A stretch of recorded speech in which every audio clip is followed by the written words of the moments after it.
Hey, Eric. Thank you for coming. Thanks so much for having me. Absolutely. Thank you, everybody. I told him you would yell if anybody's phone went off, so. I have done that before. So I made thank sure you I for silenced coming. mine before I came out. Yeah, I had mine on this morning. My kid called me, thank God, or I would be the guy whose phone went off. Thank you, first of all, for coming. I want to start with a question I've asked everybody who's running for president. When you've got a former president, a former vice president, a former UN ambassador, current governors and senators, why should voters vote for Chris Christie for president?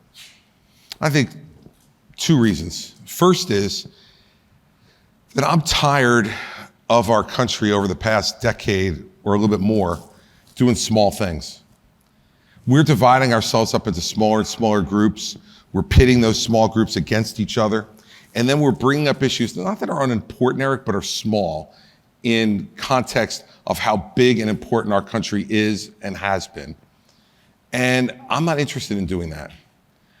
There are too many huge problems for us to deal with of consequence that I want to take on and I'm willing to talk about now as president. First is education. When 1 of every 3 children in this country does not read at grade level, that is a crisis, everybody. It's a crisis. And we have been absolutely dominated by the teachers' unions in this country. And if you didn't know it before, and I've been fighting this, as you know, since 2009 in my state, but if you didn't know it before, you saw it during COVID. Those unions put those kids and their families clearly second to their own parochial concerns. And that's added to that 1 in 3 number. We need to revolutionize what we're doing in education. And I'm going to give a speech on this after Labor Day, but we're going to go for educational freedom in the extreme. I want every family in this country to have an educational freedom account. We spend $800 billion a year in this country on K-12 education. And we're getting mediocre results despite that money. I want every parent in this country to decide where their kids go to school. You have a great public school, send them to the great public school if that's what you want. If it's not, if it doesn't support the values you want or give the kind of education you want, find a good private school or a parochial school, a Renaissance school, a charter school. But parents should be making these choices, Eric. And to me, that's one of the biggest issues that this country has to confront over the course of the next decade, or otherwise, we are going to have an uneducated populace, which is awful for our competition around the world, but also awful for our democracy. Because an uneducated populace can't be an active participant in our democracy and in governing ourselves. Second, we have a political problem that needs to be solved by someone serious, and that is our government spending. Our government spending is completely out of control. It was out of control under Obama. It was out of control under Trump. And it's even more out of control under Biden. Created this inflation that is damaging every family in this country and has been for the last year and a half. And I dealt with this when I was in New Jersey. When I became governor, I had an $11 billion deficit on a $29 billion budget. And every Democrat, I had a Democratic legislature, every Democrat thought we got him. He's going to have to raise taxes. It's the only way to solve this problem that we created for him, by the way, by all their crazy spending before I got there. And instead, we sat down and went line by line through the budget, literally, not just the rhetorical. And we eliminated 863 programs. And we balanced the budget without raising taxes and kept it in balance for the next 8 years. Now, when I did that, my popularity numbers went down because every one of those programs has a constituency. But you have to be willing to give those numbers up for something of consequence. And bringing our state and its budget into balance and not raising taxes on some of the most overtaxed people in America to begin with was incredibly important to me. Third, crime. As Eric mentioned in the introduction, I was the U.S. Attorney in New Jersey, which is the 5th largest U.S. Attorney's office in the country, for 7 years. And I know how to run a prosecuting office, and I know how to pick people to run them. And when you have the violent crime we have in cities throughout this country right now, it is decaying those great cities. And a great country without great cities will not be a great country for long. When you think about the business, the entertainment, the culture, and the education that happens in big cities.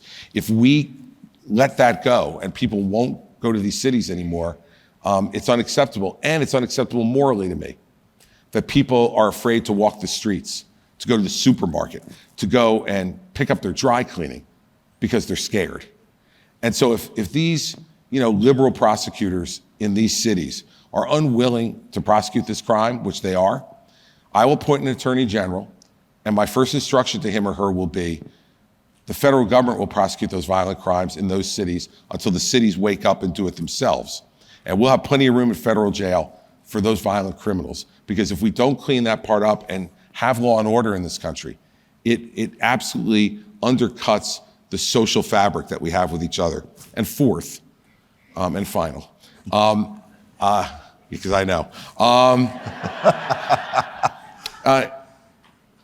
I do not believe that America can continue to be the great country that it is by filling the moat and pulling up the drawbridge. We have to engage positively with the rest of the world. The thing that's made our country different and stronger throughout its history are two things: our freedom and liberty at home and our friendships around the world.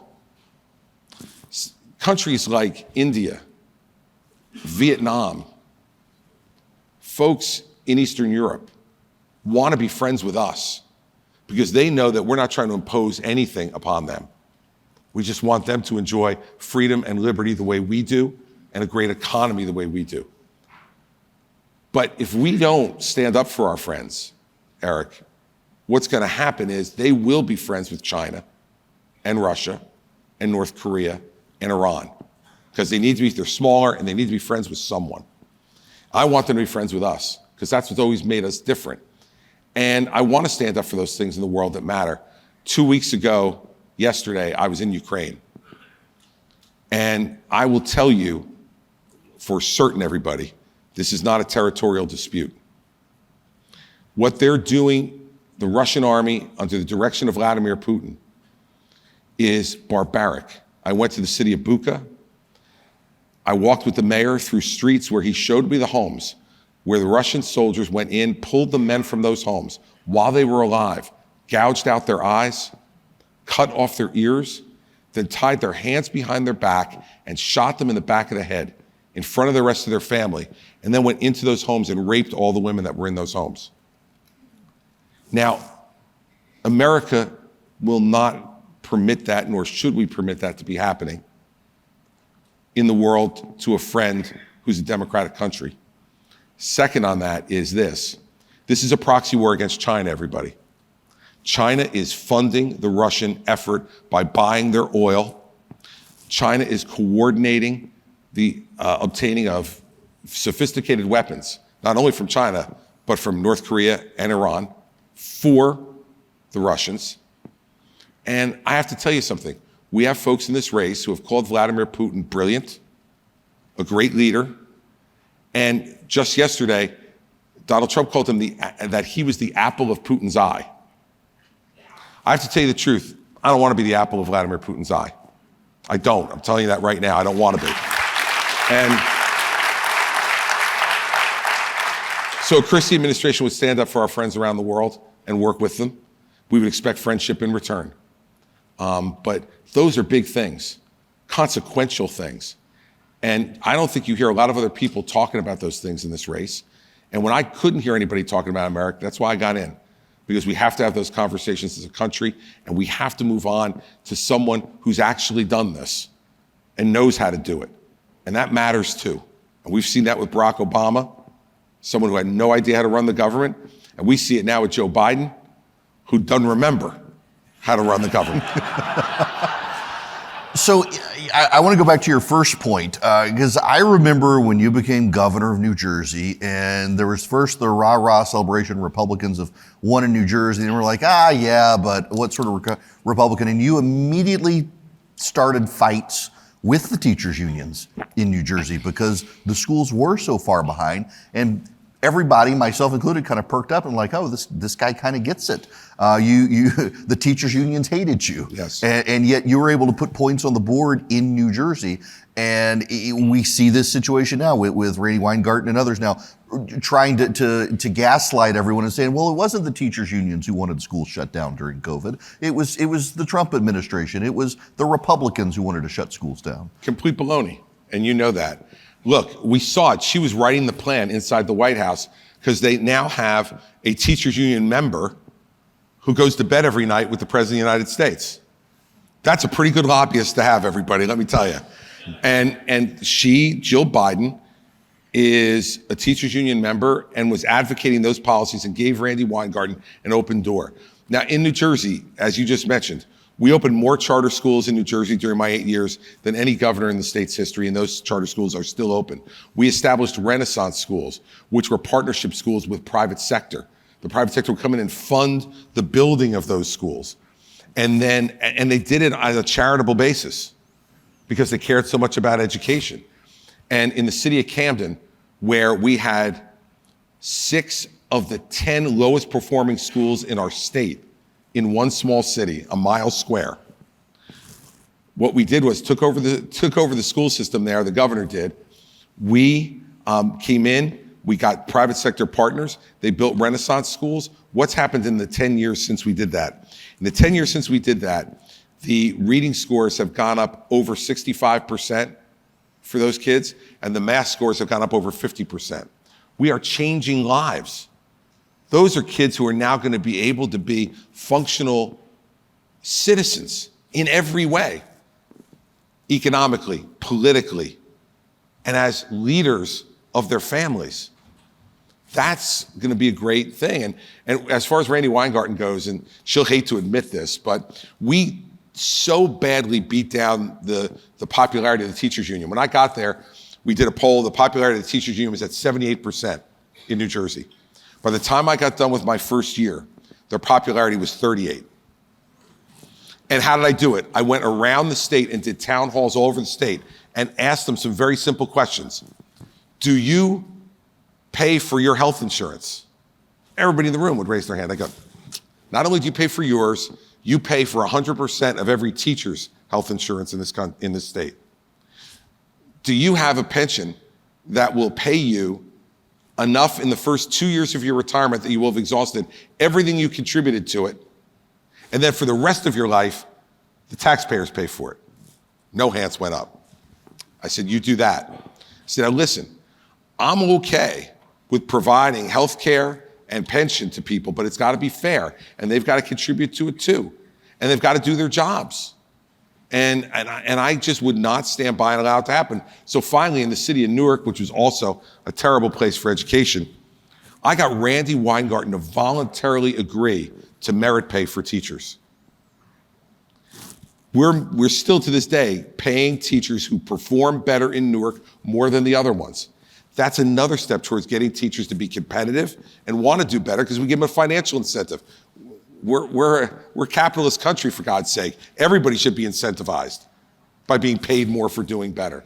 And those are the things we did, and that's why I think I'm best positioned to revolutionize this across the country and use federal dollars and the bully pulpit to urge states that don't want to do it to get in the game.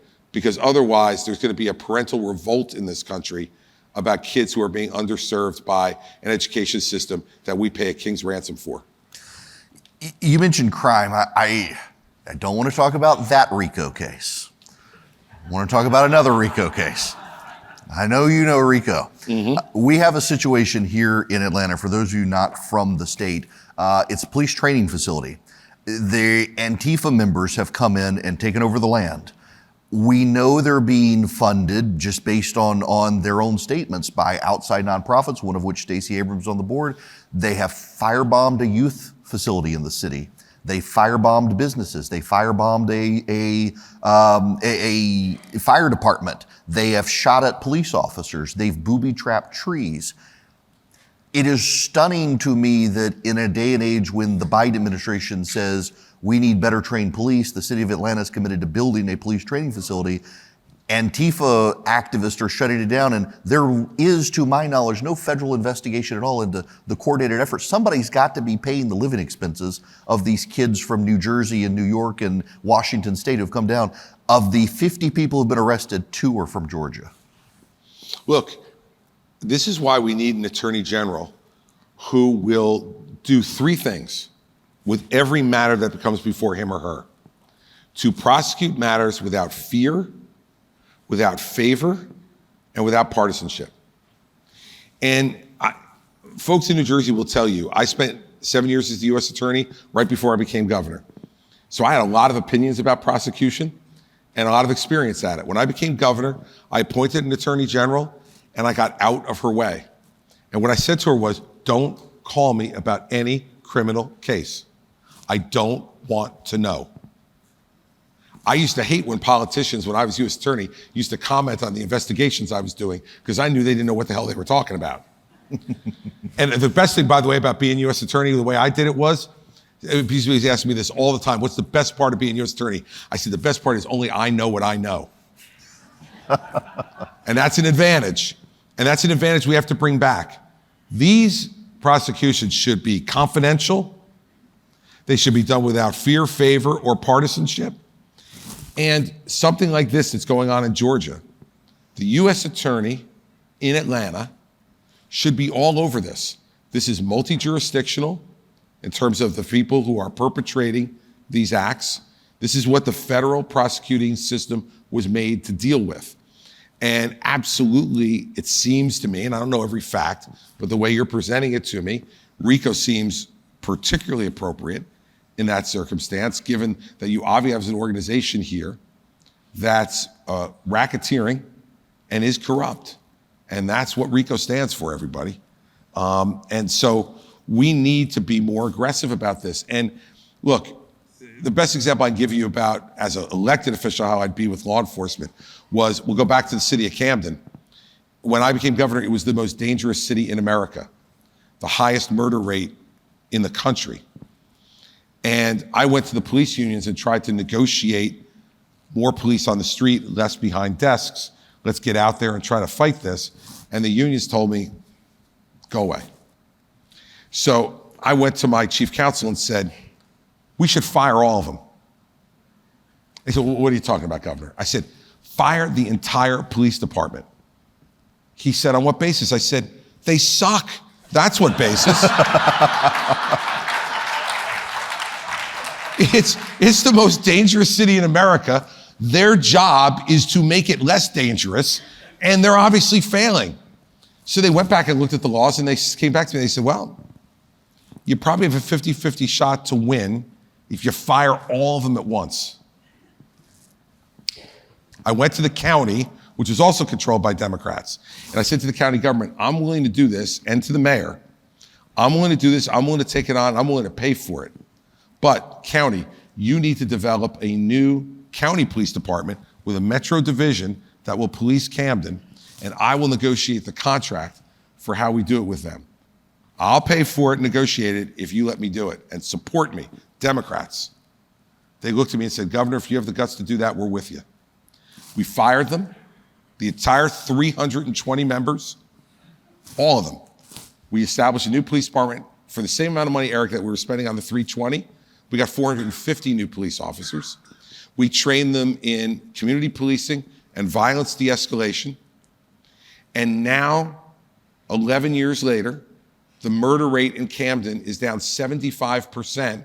And when George Floyd happened, in a city like Camden, which is 95% black and brown, there were no riots, there was no violence, and the protest march was led by the African-American pastor of the largest Baptist church in Camden and by the white Polish-American police chief. They stood at the front of the parade and marched to protest against that type of violence. If you know what you're doing and you have some guts, you can do this, but it's more than just talk, everybody. You gotta know how to do it. And we haven't had a president, in my view, since 2008, who's actually known what they're doing. And it matters. It's not fun time anymore. We've got to elect somebody who knows how to use the levers of government to get things done and who is unafraid to both confront the other side and then cooperate with the other side. Because if we don't do both, we'll continue in stalemate and we'll continue to just drift. Let's move into some foreign policy. When I had you on my radio show a while back, we spent a lot of time talking about China, and it comes up with this crowd, but in particular, the top issue when I asked people to submit questions for everyone, and it was questions for you and literally for everyone, was our military preparedness to confront China.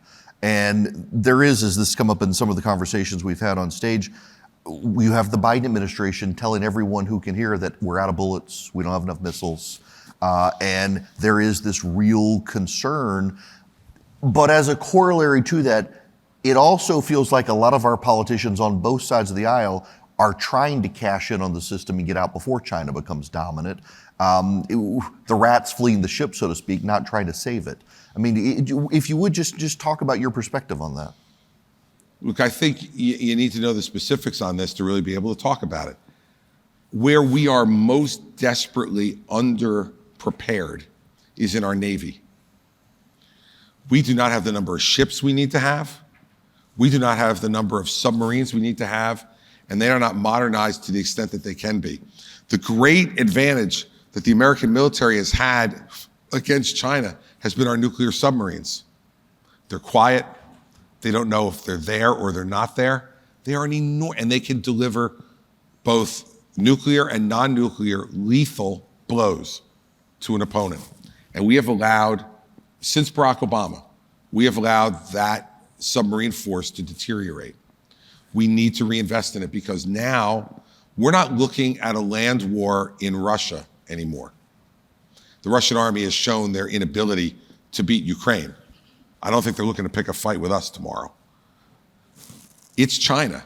And the way we're going to deter China from being aggressive in Asia is to have those submarines deployed and those ships deployed in the South China Sea and have them be an effective deterrent to Chinese aggression, to convince the Chinese that the juice is not worth the squeeze if you decide you want to be aggressive. And let me be clear, I'm not giving away Taiwan to China. Not now, not 5 years from now, not 10 years from now. And it's not about an economic deal.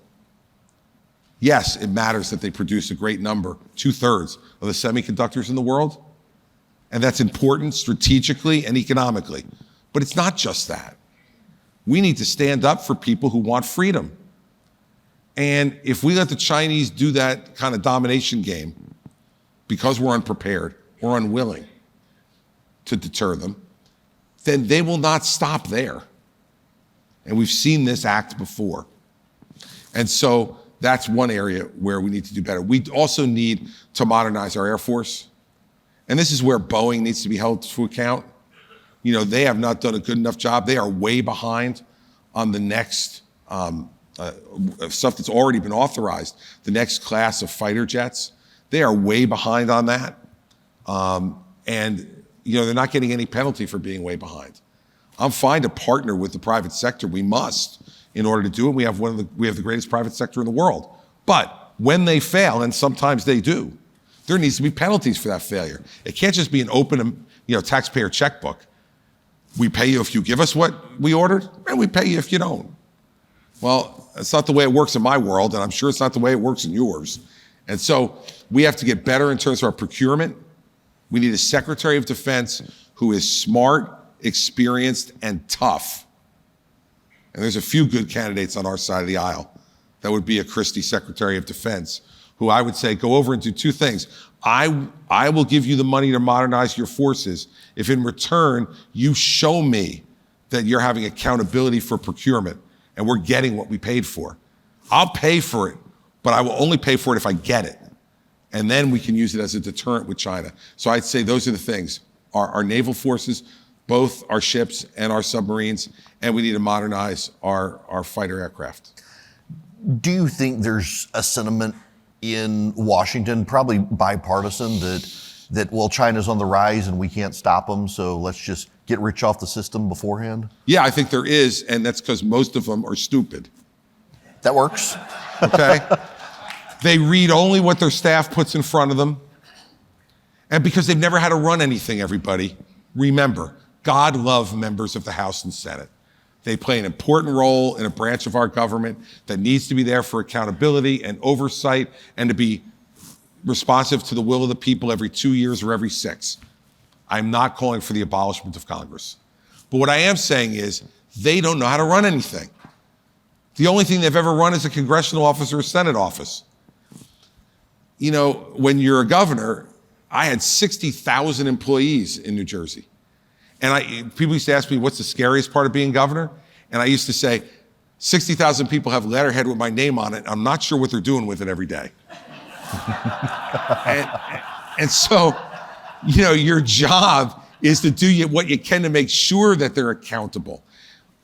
Here's what's going on. China is on the precipice of a 2008 style economic downturn. They have overborrowed, they've overspent, they've overdeveloped. And it's running out. I am promising you, everybody, if we have competent leadership in the White House, I would not trade one of the cards in my hand as the American president for one of the cards in the Chinese hand. They've overspent their economy. They are having an enormous problem with the aging of their population and no one coming up to replace them. The one-child policy in China is now coming back to bite them. They don't have a next generation of the volume that they had before. So economically, they can't keep up with growth. They don't have people to fill the jobs they need to be able to do it. And the oppression in that country will always make people feel less willing to sacrifice. I would not trade our position for China's for a minute. The people who are doing it, and they are, and trying to cash in, as you said, appropriately, to go there and get out before it gets bad, guess what? They're gonna miss the next great American story. And that's fine, because we don't need them anyway. We'll get some people who actually believe in this country and believe in our future. And going back to that first question you asked me, the overarching reason, I gave you all these specifics, but the overarching reason I'm running for president is because I believe in this country's future if we have competent leadership. And I want my children, and God willing, someday my grandchildren, to be able to have the same great American life that I've had and that you've had. And that isn't a given, but it's right there in our grasp if we have competent leadership to do it. Yeah.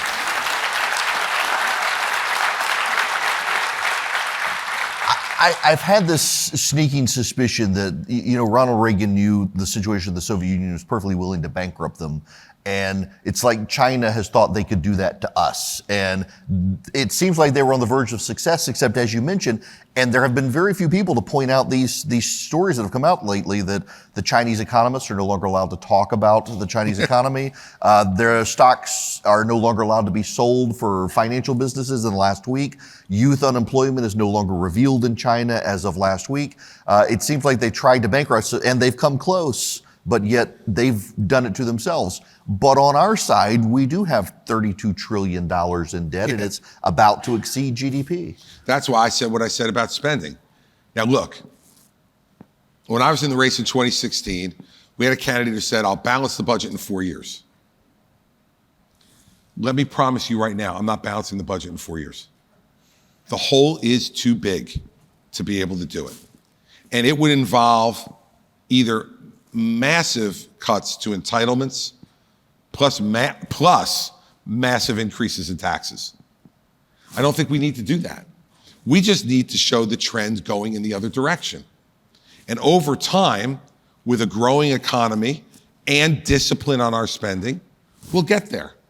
But we have dug, look, Obama, Trump, and Biden have dug us too deep a hole. I mean, Trump added $6.5 trillion to the national debt in 4 years. And Biden is going to exceed that. I mean, look, everybody, this is a bipartisan problem. We had a Republican Congress for the first 2 years of the Trump administration, and we didn't do it. And so we've got to come to grips with that and understand what that means. And so, yeah, we do have a big problem with that debt. But we can turn it around different than the Chinese for two reasons, because we're going to continue to grow this country from a population perspective. And we're going to have workers there that are available to fill those jobs. And secondly, an absolutely free society knows these things. We know we have 32 trillion in debt. We know when we have difficult times in our economy. We know when the Washington swamp is being, fed. We have a free press. We don't always like them, but we got them. And we have a free society. The Chinese don't know. And a society that is in the dark is a society that is not one that is going to win the war of ideas with the United States. But we have to be competent, everybody. This is not a TV show, okay? This is real. This isn't fun and games. This is real. The problems we have are real. I haven't even talked about entitlements yet, but I'm happy to, because if we don't deal with that 32 trillion in debt is going to get bigger and bigger and bigger. And the most disgusting part of Joe Biden's State of the Union address this year was when he stood up and he said, we'll all agree, right? We're not going to do anything to Social Security. And both sides got up and cheered. A group of liars and cowards. Because they know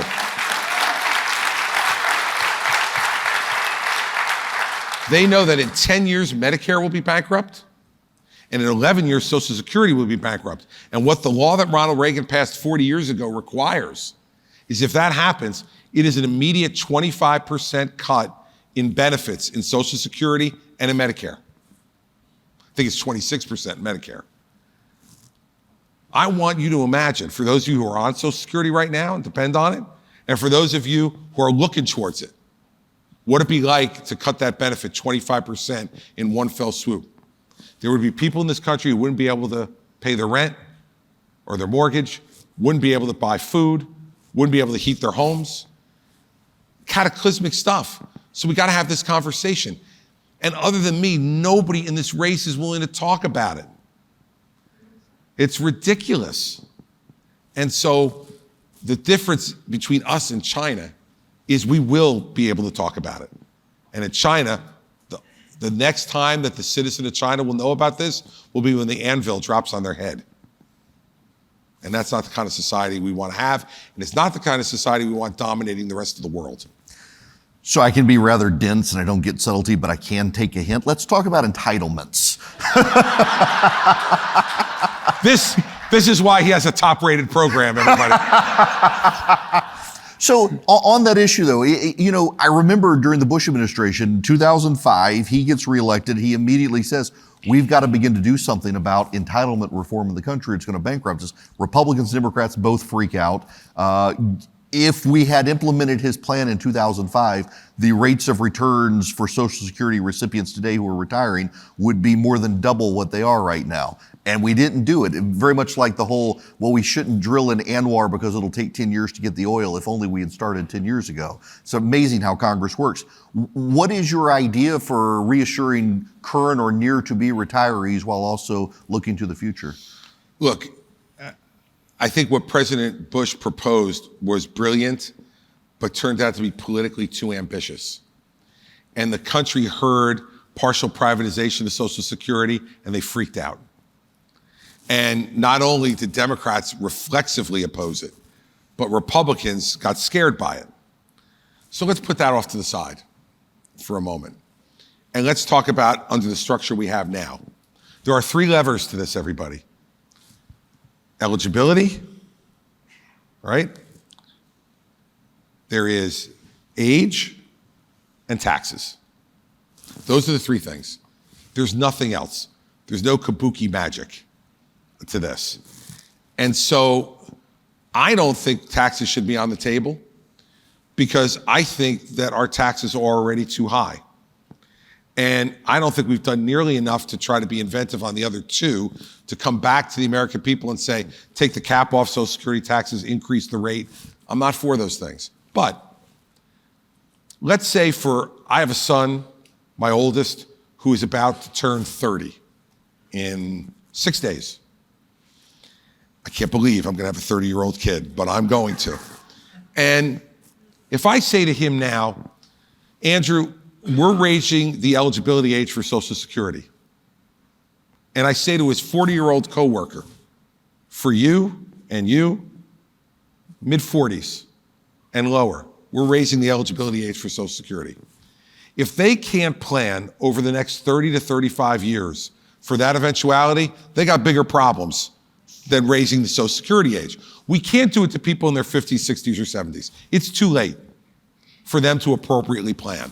But we can make real savings over the long term by playing with the eligibility age, but for younger people, so they have time to plan to establish an IRA for themselves if they don't already have one, to put more money in their 401k plan if their employer provides it. But we give them time for that. And then I think we have to look at means testing. I mean, look, let's start here. I think we'd all agree with this. I'm sure he's collecting it, but Warren Buffett does not need Social Security, right? He doesn't. Mark Zuckerberg, Elon Musk, Jamie Dimon, they don't need it. So maybe we could start there so no one is offended, okay? All the way up there. And then let's start having the discussion to work our way down. How much accumulated wealth can you have where the government is right to say to you, are you willing to sacrifice some or all of your Social Security to help the person who needs it the most? We ask people to do that all the time in taxes, right, Eric? I mean, look, I have, God willing, I never will be, nor have I ever been someone who needed to have food stamps. But I pay for them every year in my taxes. There are lots of things, because people yell at me, I paid in, I want my damn money back. You pay for lots of stuff you don't get your money back for, right? You pay for food stamps, you pay for education that maybe your children don't access. You pay for a lot of stuff that the government provides because we say, as a society, on the social side, we want a social safety net for those who have gone on tough times. And we also want certain things available from an education perspective that maybe we or our children won't access, but we know is good for our country's future. So I think that argument is a little fallacious. And so I think we have to look at those things. And that's gonna be an ugly conversation, everybody, but it's akin to what I was saying earlier when I eliminated those 863 programs. If you're president of the United States, you gotta be willing to sacrifice some of your popularity in return for doing something of consequence.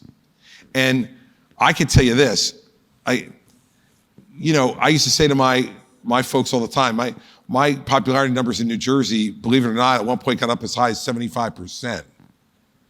And they always get nervous, the staff would get nervous, like, don't do anything. Things are really good, don't do anything. And I'm like, look, I'm not taking these popularity ratings and framing them and hanging them on my wall. I want to spend them. This is the time to do tough things. And for a president, it's going to be right after you get elected. You're probably never going to be more popular than that moment. And that's the moment where you have to take risk. And it'll be political risk that comes in. President Bush learned that in 2005. But I think we have to do this because otherwise it's a 25% cut in 11 years. And I don't want to do that to folks who have no other way to support themselves.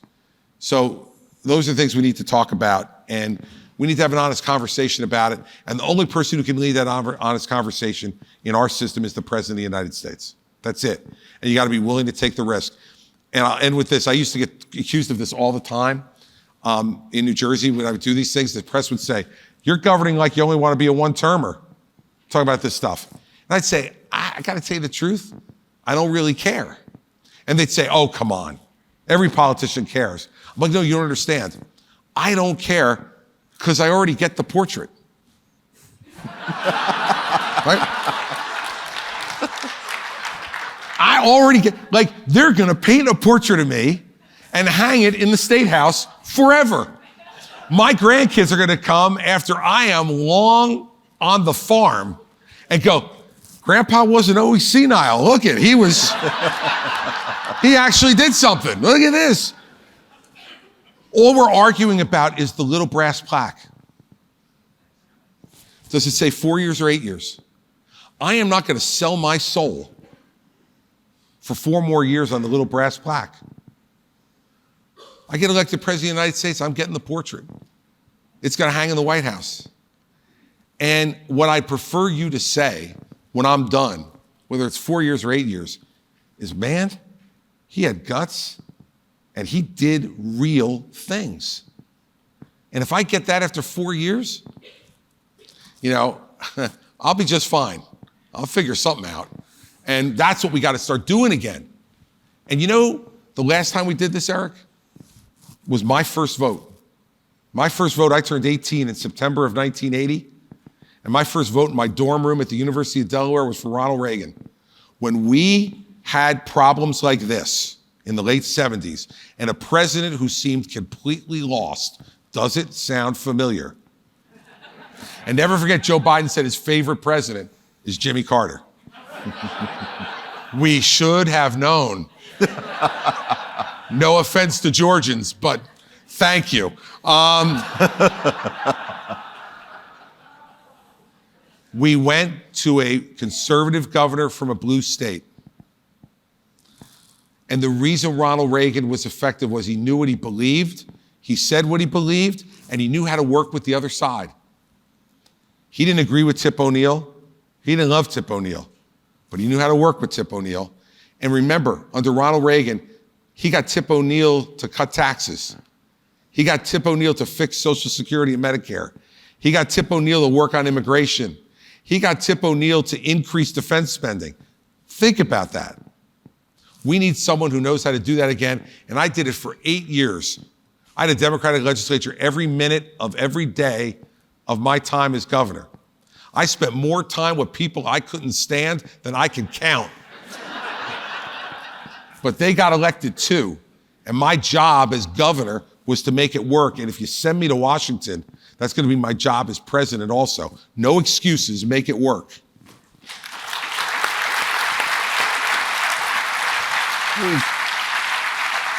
Looking at the clock in the back, so we got about 3 minutes. All right. Thank you first for spending time. Let me ask you just one more question of just being on the campaign trail.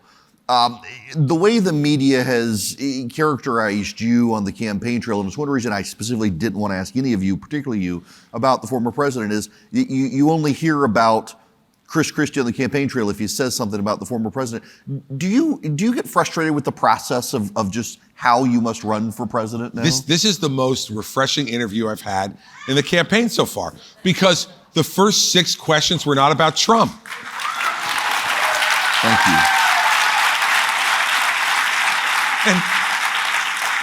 And then question 7 is, why do you talk so much about Trump?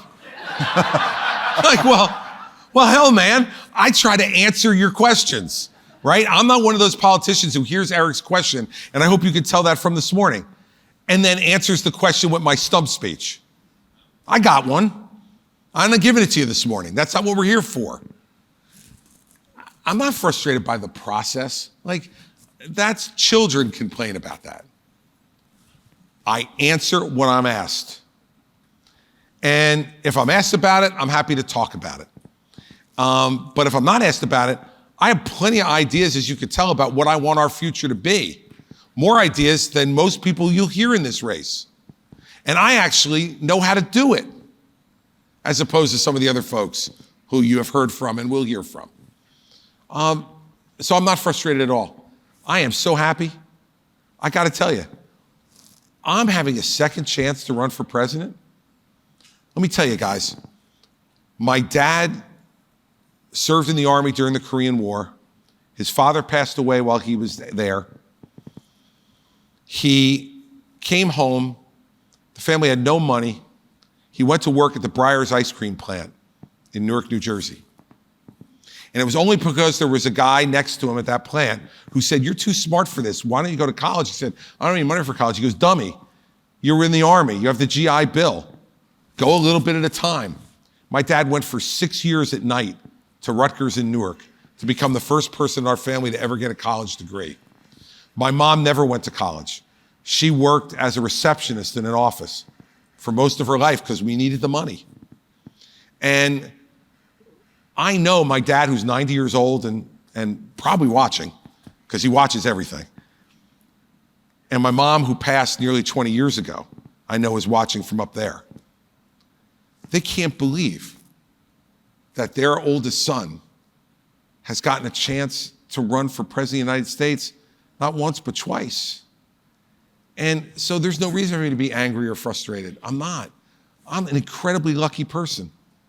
And I'm happy every day I'm out on the campaign trail. Now, there are times I get asked questions, Eric, when, and you'll see me respond, and I'll get angry. But that's natural, that's human. But overall, I'm really happy, Eric, and I think I've got something to say in this race, and not only about the former president. I got plenty to say. You'll see all that. You've seen it. I'm not breaking new ground this morning. But I do think this. The truth matters. It is not negotiable. It's not. And character matters. Because let me tell you, everybody, no matter the really good questions, substantive questions that Eric asked me this morning, there's 3 dozen he didn't ask me that he could have, and there is one of the questions I know you've asked that you didn't ask me, the unknown of the unknown, right? Mm-hmm. Yeah. I do my homework. We didn't have time. I was ready. But it's a great question because you never know what's going to come across the desk of the President of the United States. You think George W. Bush was prepared substantively for 2 planes flying into the World Trade Center, a 3rd one flying into the Pentagon, and a 4th one being crashed by its passengers in Shanksville, Pennsylvania? He wasn't. But let me tell you what he was and is: a man of character. And so I was U.S. Attorney at the time. I never once worried, not once, whether our country would be well served by that president, because I knew him and I knew he was a man of character. We're not going to always agree with him, but we're going to know he's going to make those decisions, not on his own self-interest, but on the interest of the country. How about we do this time? We nominate someone who we know in our hearts will put the country first and not their self-interest first, will put your children and grandchildren ahead of their own children and grandchildren. How about we nominate and elect someone like that, and then whatever the unknown of the unknown is, I'll deal with it. Christie, thank you so much. I have thoroughly enjoyed this. Thank you. Really great. Thanks for giving me the time. Absolutely. Your questions are great. Thank you. Thank you. Thank you all very much.